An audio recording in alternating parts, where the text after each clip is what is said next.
More hill than mine. So, well, Helen, thanks so much for coming down again. We really appreciate that. Okay. But I guess the big story that Keith and Merle were saying that we didn't get in our first interview. Could you tell us about doing some lookout work? When I worked for Kerkhoff, yes. I was there in, I guess 1927, I'm thinking, I don't know just what year it was. And then, well, it was winter time. They had the corn all picked and everything. They were in the house, and there was a snowstorm blowing. And then he was kind of worried about it, but then Al come out of the living room, come in the kitchen where I was, and said, "Would you help me?" Oh, yeah, I would help him. So I went and put my clothes on. He went out and get the stuff ready on his pickup. I didn't even have a pickup then yet, in the car. Well, and then we drove out on the highway. There was a snowbank there. It was just north of their grove. It was by a house had a light pole, but we didn't even have lights then yet, so it was a telephone pole. And that's where he had parked. Then he would get out and unload his kegs. And the car would come. I was supposed to tell him if anybody would come from either side. We were kind of on a hill between two hills, and we could see him coming with the lights. Well, I go out and just yell at him, and he'd come to the car, and we drive around, and everybody passed us, and go back and finish the job, and then we go home and get another load again like that. Kept doing that till he was all done, and it was all buried. Next morning, it was all covered. You couldn't see it. And that stayed there then until next spring. Now, what were you doing that he asked you to help with the lookout? Were you doing another job for the Kerkhoffs? I was working there. I was working there when Merle was a baby at that time, and I babysit the kids. And then I was just more or less a hired girl, not doing everything. I was too young for that. But I did like ironing, scrub the floors, all that kind of stuff. Wash the dishes every night, that was a hard job. Stuff like that. So this was a little extra job you would do? That's what we did for years ago to make money. We didn't have no money. We did that for working, and that's what it did. So again, so this would just be how many times did this happen that you did the lookout work? That burying work outside? No. How many times did Al ask you to? Oh, just once. Just the one night. Okay. And how did you feel doing the job? Were you a little nervous? No, because I was kind of used to it. We were neighbors to him already, to their dad, when they lived when I was growing up. His dad was growing up there too. And he was just younger than I was, but older than. So then, and they did it there already, so we knew about it, and nobody ever said nothing. We just talked about it. And I said, my dad never did nothing, but how do I know, Because I know they went out a lot of times in the evening and not cleaned up. That makes me think, now I know what they did. They did that too. So, so they go out at night. How did you know? How were they dressed? What was? Well, they didn't clean up like they go to town, but they helped the neighbor. But what did they do at the neighbor's house? We didn't know. We didn't think nothing of it because we helped each other. We all helped each other. If you needed help, why, they would come and help. But you knew because what? It was at night or something? It was evening. Most of the time, in daytime, you didn't think nothing of it, but he wasn't. I thought of that later on. I didn't think of it that night. But later on, I did, and I'm sure that's where he was, helping them too, And so why would they do it at night? I don't know, mostly because privacy, I suppose, more so. A lot of that went at night anyhow, so you couldn't see what he was doing.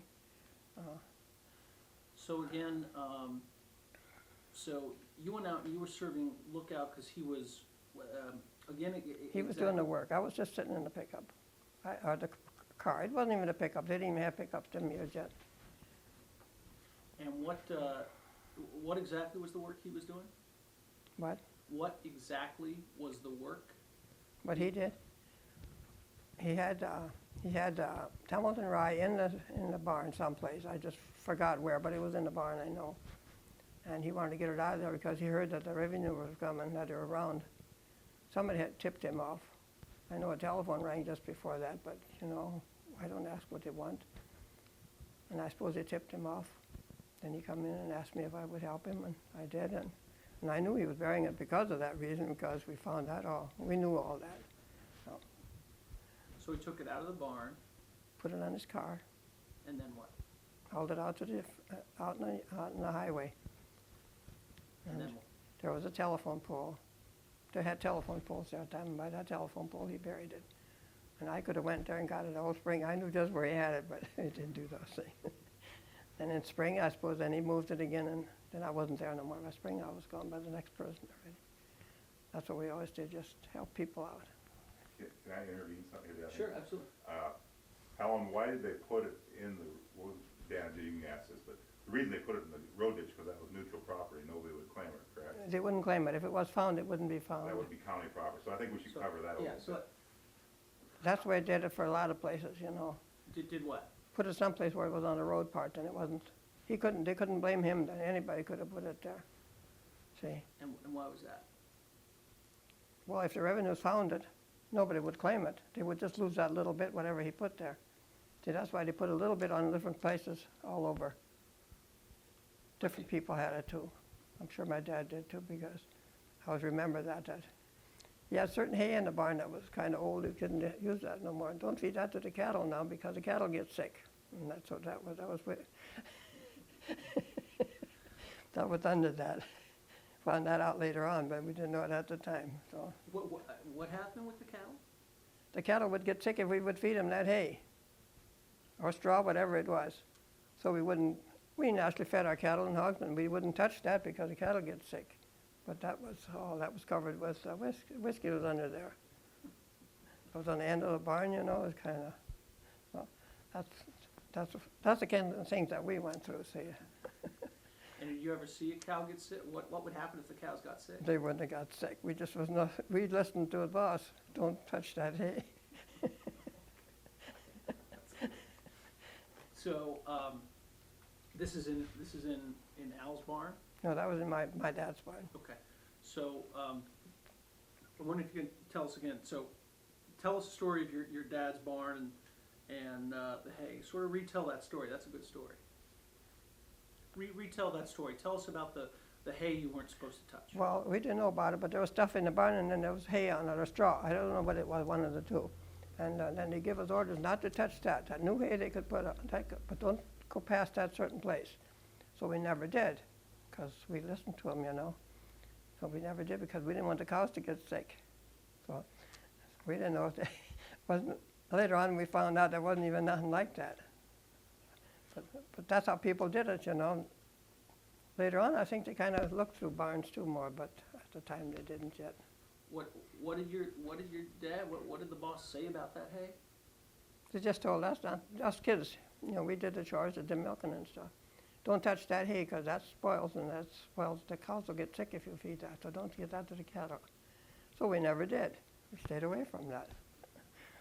That's the way it was kept hidden for a whole, maybe 3 years, I don't know. Could be because it was old, I know. Did you? Okay. Yeah. And for them, they started in our cornfields too, I know. And then my brother got older, and they caught on about it, so they found a jug one time. And Who was your older brother then? Herbert, Frank, but Herbert is the one that reported it to me again. He was a little older than I was, and I found out through him. Actually, Helen. Frank was older, he was smarter, he didn't talk. Yeah, we're gonna talk this all over, we're gonna redo this. So, Helen, tell me the story. Tell me what Herbert told you. Well, I and him were pretty close together all the time, and then one time there was an agent that come there that they knew they was selling whiskey, that had it. So he went in their trunk while he was visiting my dad in the house. He went in there and he siphoned some out of there and put it in a bottle and filled it up with water again, and that's how he had whiskey to go to town with.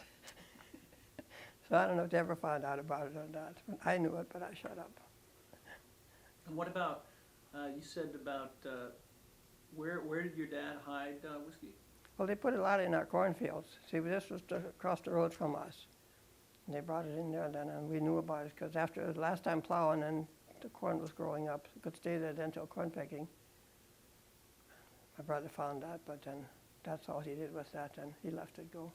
So where in the fields, how would they hide it in the fields? Just in the cornfield, maybe 100 feet in. We just lived, what would be, 1/4 of a mile apart, not even that far. We was on one side and he was on the other side. And our field was here where they could just go across the driveway to get it in there. Did your dad ever say anything to you about it? They didn't know we knew it even. They didn't tell us and we didn't tell them. Now, why did the whiskey cooking stop? It seems like around the 1932, 33, people, they didn't do it as much. Any idea why? It must have been a probation, or I don't know what they called it, something like that anyhow. The revenues always we called them revenues. We called them raiders. That was the easiest way. We called them raiders. When they would be around and we knew it. So, Do you have any raiders stories? well, Did you ever see a raid? one. That was when Kerkhoff had it too. And their the boys were all teenagers. They were Alphons and Ed. Was it Ed? Yeah. Them two was home alone yet. The parents had died already. And these boys had been coming there. They lived there because their mother died. And Grandma took care of them. And Grandma died and them two boys took care of them. Two boys, they were, 13, 14 maybe, and the boys were 18, 19, something like that. And then they were gone one night. And all at once they come running to my dad. And he told them the raiders were over there. They seen them coming in, but they snuck out the back door and snuck over to my dad's house. And my dad says, get in the back room. Them years we didn't have no electricity or none, so the house was dark, except our kitchen. And then they come over there, and they knew it. They knew it. They must have had something. They told them, and they knew they were raiders anyhow. And did you see any of them boys? And no, where, why, something like that. And they let them go. And then, well, my dad was afraid that they would say something that he shouldn't say, and they would be scared because they were just 12, 14 years old. He didn't want that, so he took care of them. That's the reason he didn't say nothing. He didn't want them to, harass them. Suppose he would have. He took care of them anyhow, so he wouldn't be harassed. And then later on, and my dad went over and took him back home again, and everything was okay. But the still was all busted that they seen, so that's all happened. So Al and his brother were cooking whiskey as teenagers. Mm-hmm. Maybe their dad did too, I don't know. Your Their dad, uncle did, their uncle did. No, their brothers did, I guess. John and them did. Your dad sounds like a good neighbor and a sweet man to take care of boys like that. Well, we took care of each other. He didn't want them to be harassed, he said. He didn't want them to be, because it wasn't their fault, it was the older brother's fault, the old one's fault. So they never got caught.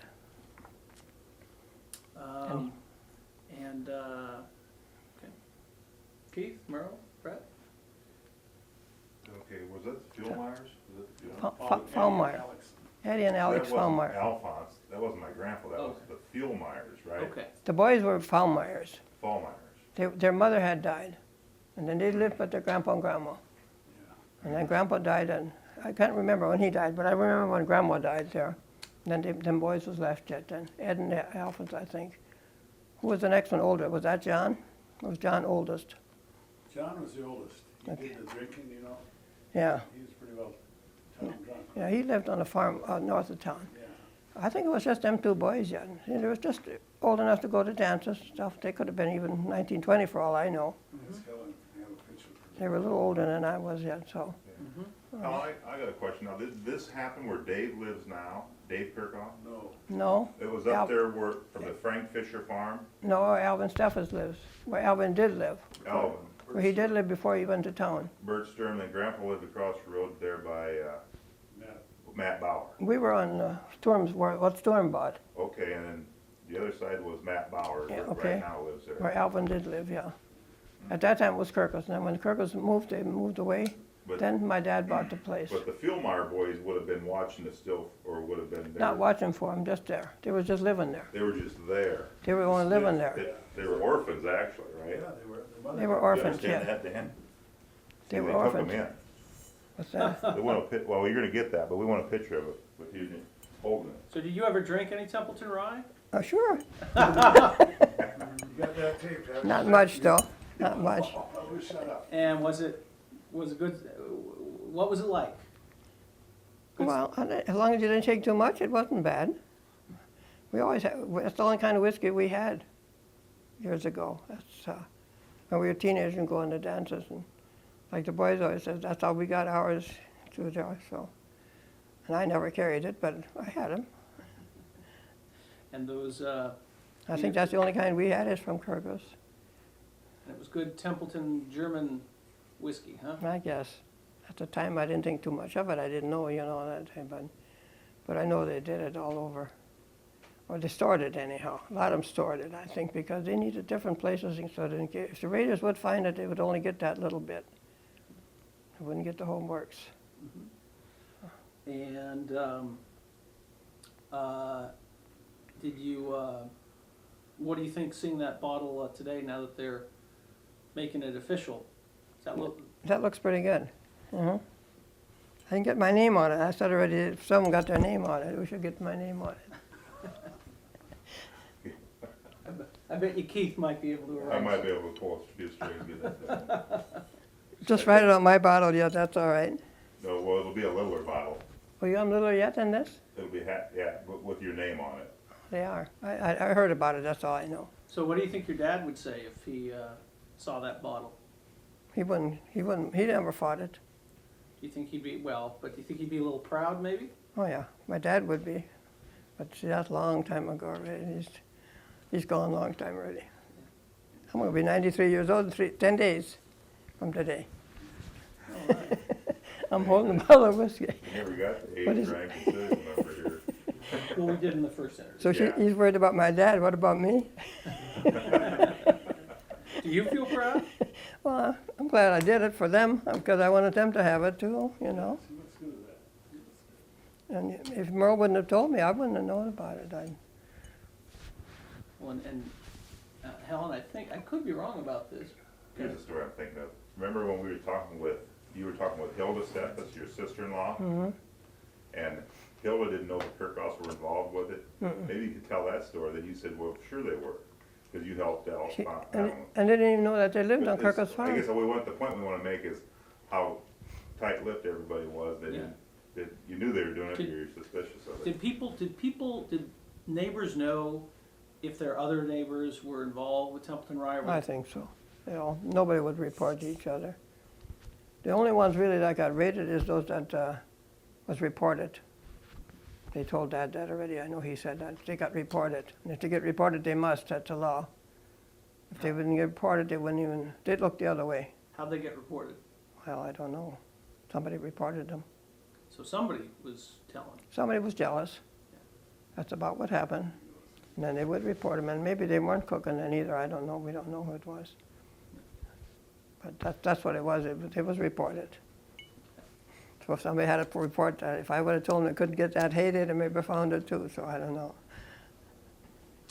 So And actually, let's go ahead and do it one more time, and we're just about out of tape. But Helen, can you tell us your name, when you were born, and where you grew up?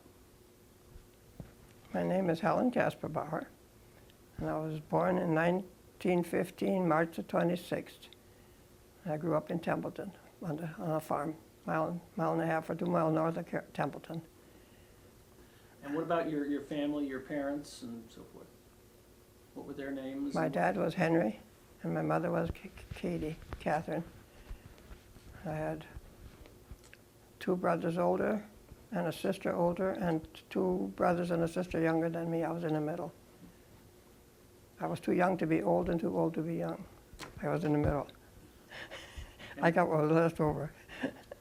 And was it your folks or your grandparents who originally came to Templeton? When did your family come? They came from Roselle, both of them. My dad's parents and my mom's parents both came from Roselle. And my dad's come from Lucas, Iowa. And I don't know where my grandma come from, I don't know. They all come from Germany in one time or another, the older grandpas.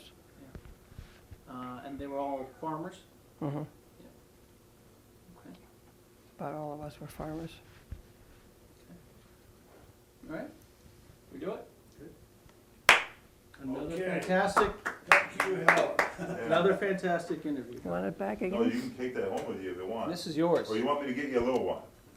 Would you rather have a little one with your name on it? Yeah, I want one with my name on it. Okay. Is it, Everybody looks at the bottle and I want them, you can tell them put a name on mine otherwise. I could write it on myself at that point. here, I'll do that. Okay, now is it Casp, P-A-R or E-R? A-R. You want A-R, Mine's A-R. Casp, so it's Kasparbauer. A